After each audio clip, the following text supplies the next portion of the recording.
Most people have never asked themselves this question out loud. They have felt it, usually at night, usually quietly, but they have not said it in plain language, even to themselves. Because the moment you say it out loud, it starts to feel like a verdict, like an answer is required. And the answer, wherever it lands, carries weight. So instead, people carry it. They compare what they have to what they thought they were supposed to feel. They scroll past love songs and watch other people look at each other and wonder privately whether something is missing in them or missing in the relationship, or whether what they are feeling right now is simply what love actually looks like once the noise settles down. They don't ask the question, they just live inside it. I'm David. Let's begin. There is a template. You know it without being told what it is, because you absorbed it long before you were old enough to examine it. Films gave it to you. Songs gave it to you. The stories people tell about how they met their person, how they knew, how it felt. Those gave it to you too. The template is specific, and it is powerful, and it operates mostly below the level of conscious thought. The template says, love feels like this. An urgency you can't fully explain. A physical awareness of the other person that doesn't leave. Butterflies. That particular word, that particular sensation. The low hum of wanting that sits in the body and doesn't ask permission. The inability to stop thinking about them. The way a room changes when they walk into it. The feeling that something in you has been switched on that was previously off. That is what the template promises. That is the standard against which most people, quietly and without realizing it, measure every relationship they are in. And here is what the template does not tell you. It does not tell you that what it is describing has a clinical name. It does not tell you that it has been studied, mapped, and understood with some precision. It does not tell you that the feeling it describes, that electric, consuming, can't sleep, can't think experience of early romantic intensity, has a shelf life. It does not tell you that the shelf life is not a flaw in you or in the relationship. It is biology. It is the design. What you experience in the early stages of falling for someone is a genuine, altered state. Dopamine, the brain's reward chemical, floods the system in ways that resemble, neurologically, certain kinds of obsession. Norepinephrine creates alertness and focus, the hyper-awareness of the other person, the heightened perception, the sense that everything around them is slightly more vivid than usual. Serotonin drops, which is partly why early love has an edge of anxiety to it. That particular feeling of wanting something so much, it makes you slightly uncomfortable. This state is real. It is not imaginary. It is not trivial. But it is not sustainable, and it was never designed to be. The brain cannot maintain that level of chemical intensity indefinitely. It was not built for it. Most research suggests this phase lasts somewhere between 18 months and 3 years in most people. After that, it changes. In some relationships, it fades entirely. In others, it softens into something quieter, warmer, more stable. A different neurochemical state, one built more on oxytocin and familiarity and genuine knowledge of the other person. More stable. But to someone measuring against the template, quieter, less, missing something. This is the first place the confusion enters, and it enters quietly, which is what makes it dangerous. Nobody announces the transition. It doesn't arrive with an explanation. One day the intensity is there, and then gradually, almost imperceptibly, it isn't quite what it was. And the person who has been measuring their relationship against the template starts to wonder whether what they have is real love, or just what's left over after the real thing faded. They are asking the wrong question, but they don't know that yet.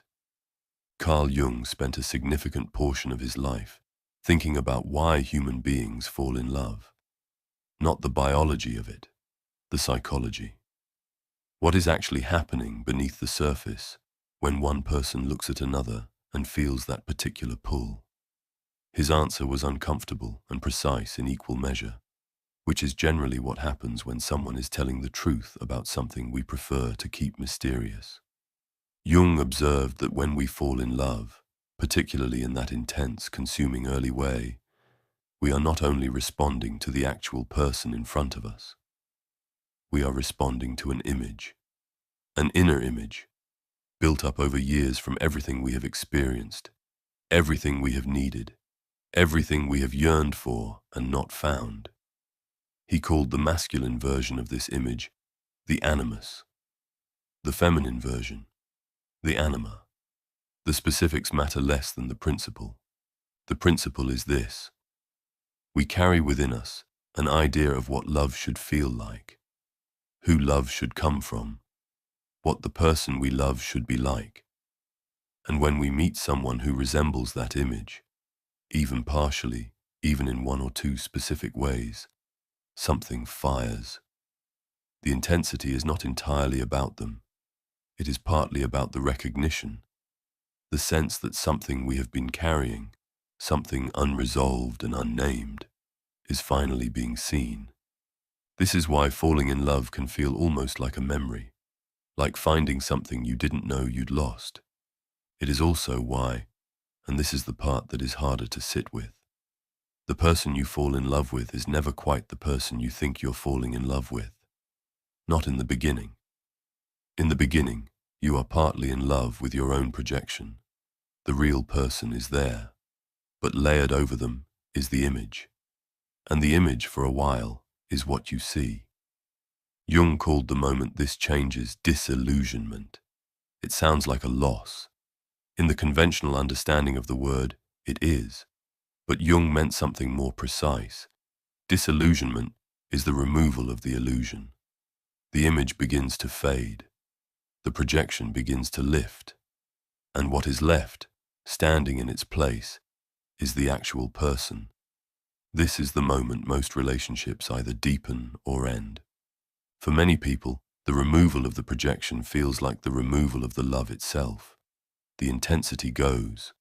The butterflies quiet. The room no longer changes when they walk in. And because the template has told them that those feelings are what love is, their conclusion is logical but wrong. The love must be gone. Time to mourn it, or leave, or start wondering whether the person they are with is simply not the right one. What they are actually experiencing is the invitation to love someone real. What they walked away from, or stayed in while quietly grieving, was the beginning of the thing they were looking for all along. Now consider a different trajectory. Consider someone who enters a relationship without the projection fully engaged, without the fireworks, without the consuming intensity that the template describes. They are present. They care. Something draws them to this person. Warmth, steadiness, genuine connection. But the butterflies are not what they imagined they would be. The urgency is not there. And so, quietly, they begin to wonder whether they are in the right place. Months pass. A year, 2 years. Something begins to happen that this person didn't anticipate and can't entirely explain. They find themselves noticing things about the other person they hadn't seen before. A specific kind of courage that only appears under pressure. The way this person moves through difficulty, not dramatically, but with a quiet steadiness that turns out to matter enormously. Small acts of care that accumulate without announcement. The particular way they laugh at something genuinely funny, not to perform amusement, but because something actually landed. The person begins to know who they are with, not the image, the person. And what grows in that knowing, slowly, without fanfare, built on nothing but the real, is love. Not the neurochemical altered state, not the projection recognizing itself. Something quieter and more durable. The kind of love that doesn't require maintenance, because it is not built on intensity. It is built on truth. This is the reverse trajectory, and it is rarer than the conventional path, not because it is harder to reach, but because most people abandon the journey before it arrives. They measure the early stages against the template, find them wanting, and leave, never knowing what was beginning to grow in the absence of the fireworks. Jung would recognize this trajectory immediately. It is what happens when two people build a relationship on the actual rather than the projected. No illusion to lose, no disillusionment to survive. Just the slow, accumulating knowledge of someone real, and the love that comes from being willing to stay present long enough to genuinely see them. There is something else worth naming here, something that sits beneath the question of butterflies and projections and neurochemistry. It is the question of what love is actually for. The template has an implicit answer to this. Love is for feeling. It is a state you enter, and the quality of that state, its intensity, its electricity, its capacity to make ordinary life feel larger, is the measure of its worth. Under this framework, a love that doesn't feel like the template is a lesser love, a compromise, something you settled for. But there is another framework, one that is less romantic in the conventional sense and more honest in the deeper sense. In this framework, love is not primarily a feeling, it is a practice. It is the accumulation of choices made in the direction of another person. Choices to stay present, to remain honest, to offer care when offering nothing would be easier, to allow yourself to be known in ways that require genuine vulnerability. Under this framework, the question is not how much you feel. The question is what you do with what you feel, and whether what you are building together is making both of you more fully yourselves. That last part matters. Hold it for a moment. Because there are two very different versions of staying with someone you are not in love with, in the conventional sense. They can look identical from the outside. They feel entirely different from the inside. And one of them is one of the most honest, courageous things a human being can do. The other is a slow erosion that neither person deserves. The first version is what we have been describing. Love that arrived differently. Love that is growing rather than fading. Love built on real knowledge of a real person, deepening with time rather than diminishing. A relationship in which both people are, by degrees, becoming more themselves, more honest, more known, more capable of genuine connection, because of what they are building together. The absence of fireworks here is not a loss. It is simply a different kind of fire. Slower, more sustaining. The kind you can actually live beside. The second version is different. It is staying not because something is growing, but because leaving requires more courage than remaining. It is staying because the other person needs you, and you have confused being needed with being loved. It is staying because the life you have built together is comfortable, and comfort has quietly become more important than truth. It is staying because you are afraid of aloneness, of starting again, of the conversation you would have to have. And fear is the thing making the decisions while you tell yourself it is love. This version has a particular feeling to it, a particular texture. There is a flatness in it, a sense of going through the motions with enough competence that nobody, including you, has to look at what is actually happening. The relationship is not cruel. It may even be kind, in a careful, managed way. But it is not alive. And somewhere beneath the management, both people know it. Jung had a concept for the parts of ourselves we don't acknowledge. The aspects of who we are that we have buried because they were inconvenient or uncomfortable or too demanding to face. He called it the shadow. The shadow does not disappear because we don't look at it. It operates in the background, influencing decisions we think we are making consciously. It shows up in the things we cannot stop feeling, even when we have decided rationally not to feel them. In the context of staying, the shadow question is this: what are you not saying? Not to your partner, to yourself. Because the person in the first version, the one whose love is growing, who is becoming more themselves inside the relationship, generally knows it. They can feel the direction of travel. Even in difficulty, even in the complicated seasons that every long relationship passes through, there is an underlying current that is moving towards something. They are not pretending. They are present. The person in the second version also generally knows, not always consciously, but the body keeps a record that the mind prefers to ignore.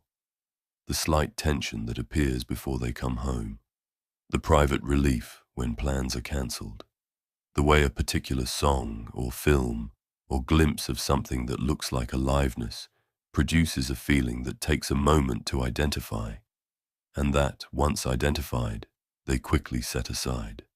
The shadow is not cruel. It is not trying to destroy anything. It is simply carrying what the conscious mind has decided it cannot afford to hold. And at some point in most lives, it asks to be heard.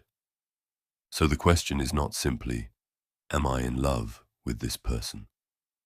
The question, the one that actually has an answer worth finding, is this: is what I am staying in making me more myself or less? Not more comfortable, not more secure, not more protected from the particular loneliness of starting again. More yourself, more honest, more alive, more capable of genuine connection with this person and with the world.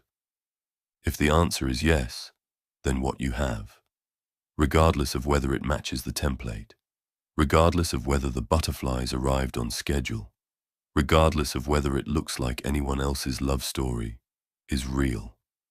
It is worth staying in. It is worth tending to. It is worth the courage it takes to choose, consciously and clearly, to build your life beside this person. And if the answer is no, or if the honest answer is that you have stopped asking the question because you already know what it would tell you, then that too is worth knowing. Because the person you are with deserves a partner who is fully present. And so do you. The template lied to you about what love is supposed to feel like, but it did get one thing right.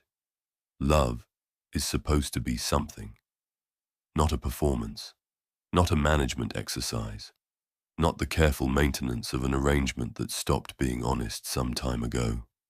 Something. The question is whether what you have still is. There is a particular kind of love that most people never find, not because it is rare in the world, but because it requires something the template never asks of you. It requires you to stay past the point where the feeling alone would carry you. To choose presence when intensity would have been easier to follow. To build something on the actual rather than the imagined, and to discover slowly that what you built is more solid than anything the fireworks could have produced.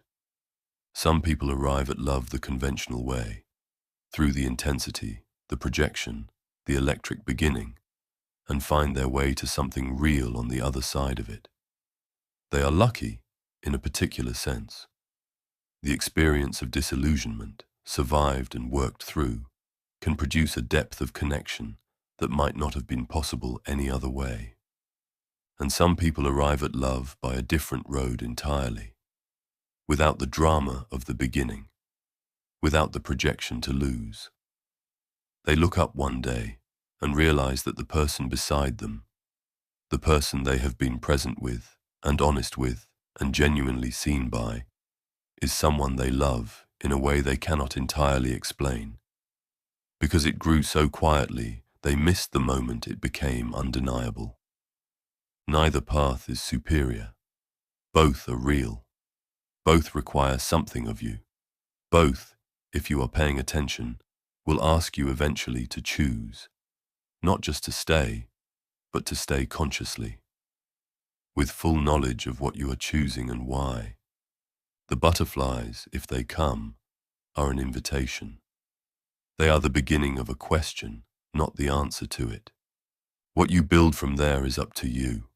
The most honest relationships I am aware of, and I have been built on more human experience than most, are not the ones that began with the most intensity. They are the ones in which two people were willing to keep asking the real questions about themselves, about what they were building, about whether what they were staying in was making them more fully human or quietly less. Ask the question, not once, regularly, with honesty and without fear of the answer. Because the answer, whatever it is, belongs to you, and you deserve to know it. Thanks for listening, and I hope you've gained something from our time together. Please remember to like, share, and subscribe to our channel. This helps us to continue to keep making great content for you. Take care as always.